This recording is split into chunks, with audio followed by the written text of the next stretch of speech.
નમસ્કાર વાલા વિદ્યાર્થી મિત્રો, સ્વાગત છે તમારું। આજે વાત કરીશું ધોરણ 9માં મિત્રો વિજ્ઞાન અને ટેકનોલોજીનું આપણી પ્રથમ પરીક્ષાની અંદર જે પેપર લેવામાં આવશે તેના એસવીએસ કક્ષાના 50 ગુણના પેપરનું સોલ્યુશન જોઈશું।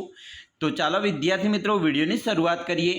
તેના પહેલાં તમે ખાસ ચેનલમાં નવા હોય તો ચેનલને પણ મિત્રો અવશ્ય સબસ્ક્રાઇબ કરી વિડીયોને લાઇક અને શેર કરવાનું ન ભૂલતા। મિત્રો ધોરણ 9ની અંદર વિજ્ઞાન અને ટેકનોલોજીનું 50 ગુણના પેપરની આપણે સોલ્યુશન કરીએ, જેમાં વિભાગ નંબર A થી શરૂઆત કરીશું। અહીંયા મિત્રો સૌપ્રથમ તમને વિકલ્પ આપેલા છે, જેમાં એક વિકલ્પનો 1 ગુણ રહેશે। પહેલો વિકલ્પ છે કે 30°C તાપમાને એક કપમાં પાણીમાં ખાંડ દ્રાવ્ય કરીને તેને ગરમ કરવામાં આવે તો શું થાય? તો અહીંયા આપણો જવાબ આવશે તે સી, અસંતૃપ્ત બનશે। બીજું, ન્યૂટનની ગતિનો બીજો અને ત્રીજો નિયમ કે અગત્યના નિયમ તરફ દોરી જાય છે? તો અહીંયા આપણો જવાબ આવશે વેગમાન સંરક્ષણનો નિયમ તરફ। 3, નીચે પૈકી કયું તત્વ ગુરુ પોષક તત્વ નથી? તો જવાબ આવશે ઝીંક। હવે વિધાન ખરા છે કે ખોટા તેની વાત કરીએ, જેમાં 1, ફટકડીના અશુદ્ધ નમૂનામાંથી તેના શુદ્ધ સ્ફટિક નિષ્પદન પદ્ધતિ દ્વારા મેળવી શકાય છે। તો આ વિધાન ખોટું છે। 5, અસંતુલિત બળોનું પરિણામથી બળ શૂન્ય હોય છે। તો વિધાન ખોટું છે। 6, યુરિયા નાઇટ્રોજન પોષક તત્વ આપતું ખાતર છે। તો વિધાન ખરું છે। મિત્રો વિધાન સાચા બને તે રીતે ખાલિયા પૂર્ણ કરવાની છે, જેમાં પહેલી ખાલિયા છે ઇમ્સનમાં વિક્ષેપનું માધ્યમ પ્રવાહી જ્યારે વિક્ષેપિત કલા પ્રવાહી છે।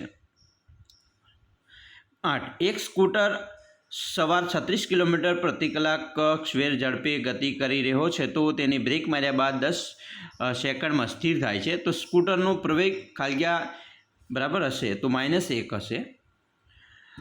હવે જોઈશું નવમી ખાલિયા। એક જ જાતિની બે જુદી જુદી વનસ્પતિ જાતો વચ્ચેના સંકરણને મિત્રો આંતર ઉપજાતીય સંકરણ કહે છે। એક વાક્ય કે શબ્દમાં જવાબ આપવાનો છે, જેમાં મિત્રો એક છે વ્યાખ્યા આપો પ્રસરણ। પ્રસરણ એટલે કે બે જુદા જુદા પ્રકારના દ્રવ્યના કણોનું એકબીજાના માંતર મિશ્ર થવાની ઘટનાને મિત્રો પ્રસરણ કહે છે। બીજું છે પાક સુધારણામાં વનસ્પતિ જાતિની પસંદગી માટે કયા લક્ષણો ધ્યાનમાં લેવાના હોય છે? તો જેમાં ઉછેર માટે વનસ્પતિ પસંદગીના લક્ષણો રોગપ્રતિકારક ક્ષમતા, ખાતર પ્રત્યે પ્રતિચાર, નિપજની ગુણવત્તા, વધુ ઉત્પાદન વગેરે। જોડકા મિત્રો જોડીશું, જેની અંદર સલેઇડન અને વોન। તો અહીંયા જવાબ આવશે કોષવાદ। રોબર્ટ બ્રાઉન, તો તેમણે કોષ કેન્દ્રનો શોધ કરી। રોબર્ટ હુક કોષની શોધ કરી, અને પરકિન્સે જેમણે જીવરસની શોધ કરી। વિભાગ બીની વાત કરીશું। અહીંયા મિત્રો તમને 2 ગુણનો પ્રશ્ન પૂછવામાં આવશે, જેમ કે 13, તરવૈયો સ્વિમિંગ પુલમાં પાણીના પ્રવાહને કાપીને આગળ વધી શકે, અહીં દ્રવ્યનો કયો ગુણધર્મ જોવા મળે છે? તો મિત્રો અહીંયા દ્રવ્યના કણો વચ્ચે ખાલી સ્થાન અવકાશ હોય છે તથા દ્રવ્યના કણો એકબીજાને આકર્ષે છે, અહીં દ્રવ્યનો આ ગુણધર્મ જોવા મળે છે।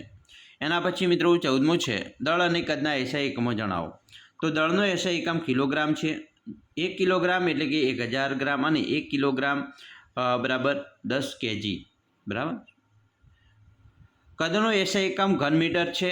કદ માપવા માટે સામાન્ય રીતે વપરાતો એકમ લીટર બરાબર, એકમ લીટર છે। તો 1 લીટર બરાબર 1 dm નો 3 ઘાત, 1 ml બરાબર 1 સેન્ટીમીટરનો 3 ઘાત। તો 1 લીટર એટલે કે 1000 ml, તો 1 મીટર બરાબર 1000 લીટર। હવે જોઈશું આગળ 15મું છે ઘન પદાર્થની ઘનતા વધારે હોય છે અને તે અદબનીય હોય છે। જવાબ, પદાર્થના ઘટક કણો વચ્ચે આંતર આણવીય બળ લાગતા હોય છે। ઘન પદાર્થમાં આંતર આણવીય બળ મહત્તમ હોવાથી ઘન પદાર્થના ઘટક કણો એકબીજાની નજીક જકડાઈ રહે છે। આમ એકમ કદમાં અણુઓની સંખ્યા વધુ હોવાને કારણે ઘન પદાર્થોની ઘનતા વધારે હોય છે અને તે અદબનીય હોય છે।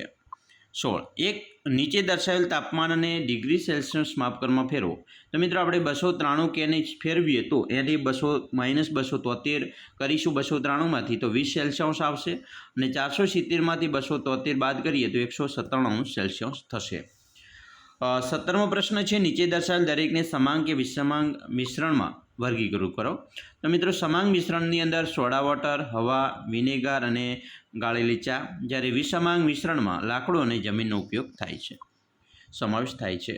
18, ઝડપ નામની ભૌતિક રાશિ શા માટે વ્યાખ્યાયિત કરવામાં આવી છે? ઝડપની વ્યાખ્યા લખો।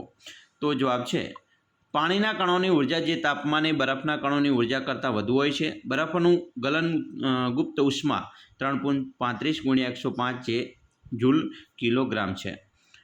એના પછી 23મું છે ટૂંકનું લખો ગોગી પ્રસાધન. મિત્રો સંશોધન કેમિલો ગોલ્ગો વૈજ્ઞાનિકે ગોલ્ગી પ્રસાધનનું સંશોધન અને સુવ્યવસ્થિત વર્ણન કર્યું. સ્થાન પ્રાણી કોષોમાં અને વનસ્પતિ કોષોમાં થાય. એની રચના તેની રચનામાં એકબીજાની સમાંતર થપ્પીઓમાં ગોઠવાયેલી પુટિકાઓ આવેલી છે. આવી પુટિકાઓને સિસ્ટર્ની કહે છે. આ રીતે તે પટલ દ્વારા આવરિત તંત્રની બનેલી રચના છે.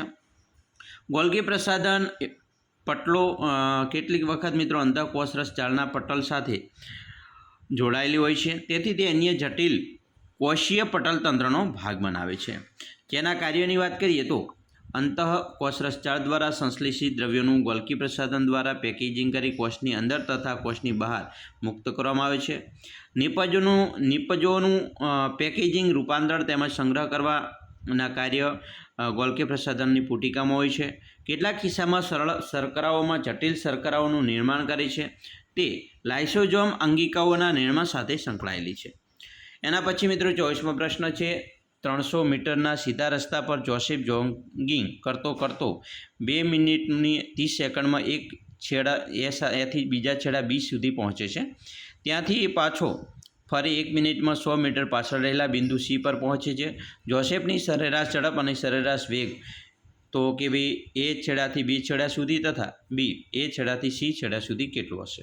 તો અહીંયા તમે જોઈ શકો છો મિત્રો એની સરેરાશ ઝડપ આપણે આ રીતે શોધી શકીએ. કાપેલું અંતર ભાગ્યા કુલ સમય એટલે કે 400 / 210 બરાબર 1.90 મીટર પ્રતિ સેકન્ડ માઇનસનો 1/4. જ્યારે સરેરાશ વેગ સ્થાનાંતર ભાગ્યા કુલ સમય એટલે કે 200 / 210 એટલે કે 0.95 મીટર પ્રતિ સેકન્ડ માઇનસ 1/4. આ મિત્રો આ રીતે ઝડપ આપણે શોધી શકીએ છીએ.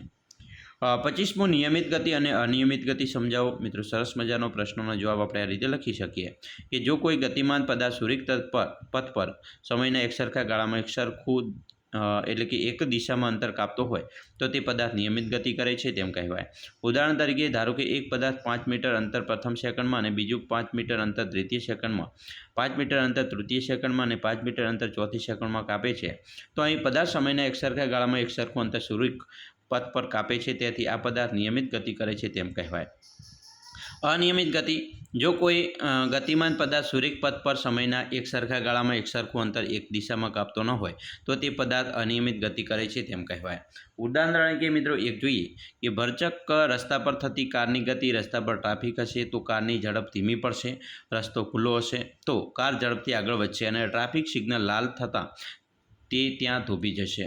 આમ કાર સમયના એકસરખા ગાળામાં એકસરખું અંતર કાપતી નથી તેથી તે અનિયમિત ગતિ કરે છે તેમ કહેવાય.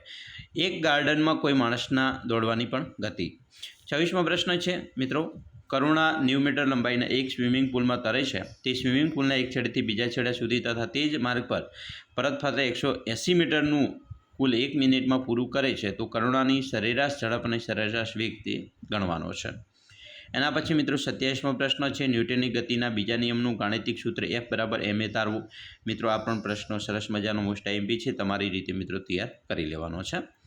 28મો પ્રશ્ન છે ભારતમાં પાણીના સ્ત્રોતની પ્રાપ્યતાના આધારે સિંચાઈની રીતો જણાવો. તો સિંચાઈ માટેની ઉપલબ્ધ પાણીના સ્ત્રોતો મિત્રો આપણે આ રીતે લખી શકીએ કે કૂવાઓ તો ખોદેલા કૂવાઓ તેના દ્વારા ભૂમિગત પાણીના સ્ત્રોતમાં આવેલા પાણીને એકત્રિત કરવામાં આવે છે. જ્યારે નળવેલ એટલે કે ટ્યુબવેલ તેમાં ઊંડા જળસ્ત્રોતમાંથી પાણી કાઢવામાં આવે છે. તો આ પ્રમાણે મિત્રો પછી બીજા નહેરો દ્વારા પછી નદીના પાણીને ઉંચકવાની પ્રણાલી દ્વારા તળાવો દ્વારા બરાબર સિંચાઈ કરી શકીએ. પછી મિત્રો નેક્સ્ટ પ્રશ્ન છે ખાતર એટલે શું. રાસાયણિક ખાતર શું છે તેના ઉપયોગના લાભ અને ગેરલાભ જણાવો. બરાબર તો એના વિશે પણ મિત્રો આપણે આ રીતે સરસ મજાનો જવાબ લખી શકીએ છીએ. વિભાગ ડીની વાત કરીએ તો મિત્રો અહીંયા તમને 4 ગુણમાં પ્રશ્ન પૂછી શકે છે. જેમ કે 30મો પ્રશ્ન છે બાષ્પીભવન પર અસર કરતા પરિબળો. તો મિત્રો બાષ્પીભવન ઉપર કેવા પરિબળો અસર કરીએ તેની વાત કરીએ તો એક સપાટીનું ક્ષેત્રફળ વધવાથી એટલે કે બાષ્પીભવન એ સપાટી પર થતી પ્રક્રિયા છે. સપાટીનું ક્ષેત્રફળ અથવા તો વિસ્તાર વધતા બાષ્પીભવનનો દર પણ વધે છે. જેમ કે કપડાં સૂકવવા માટે આપણે તેને પહોળા કરીને સૂકવીએ છીએ. બીજું તાપમાનનો વધારો તો તાપમાનનું વધવાથી વધુને વધુ કણોને પૂરતી ગતિ ઉર્જા પ્રાપ્ત થાય છે, જેથી તેમનું બાષ્પ અવસ્થામાં રૂપાંતર વધુ થાય છે. પછી ભેજની માત્રામાં ઘટાડો થવો, એટલે કે હવામાં રહેલી પાણીની બાષ્પની માત્રાને ભેજ કહે છે. કોઈ નિશ્ચિત તાપમાને આપણી આસપાસની હવામાં એક નિશ્ચિત માત્રા કરતાં વધુ પાણીની બાષ્પ રહી શકે નહીં. જ્યારે હવામાં પાણીના કણોની માત્રા પહેલેથી જ વધુ હશે તો બાષ્પીભવન દર ઘટી જશે. પછી પવનની ઝડપમાં વધારો, તો કે ભાઈ એક સામાન્ય અવલોકન છે કે વધુ પડતા પવનમાં કપડાં ઝડપથી સુકાઈ જાય છે. વધુ પડતા પવનને કારણે પાણીની બાષ્પના કણો પવનની સાથે ઉડી જાય છે, જેથી આસપાસની પાણીની બાષ્પની માત્રા ઘટી જાય છે. એના પછી મિત્રો 31મો પ્રશ્ન છે, પ્રવેગનું માત્ર સૂત્ર લખો અને તે પરથી પ્રવેગી ગતિ અને પ્રતિપ્રવેગી ગતિ સમજાવો. પ્રવેગના એકમો જણાવો, તે સદિશ રાશિ છે કે અદિશ તે પણ જણાવો. તો એનો જવાબ પણ મિત્રો સરસ મજાનો આપણે આ રીતે લખી શકીએ. પછી નેક્સ્ટ પ્રશ્ન છે, ન્યૂટનની ગતિનો પ્રથમ નિયમ લખો. જડત્વ એટલે શું, તેના 3 પ્રકારો યોગ્ય ઉદાહરણ દ્વારા સમજૂતી આપવાની હોય તો સરસ મજાનો જવાબ આપણે આ પણ અહીંયા લખી શકીએ છીએ. મિત્રો ખાસ તૈયાર કરી લેજો. જડત્વના 3 પ્રકાર છે, જેમાં સ્થિર સ્થિતિનું જડત્વ, ગતિનું જડત્વ અને દિશાનું જડત્વ.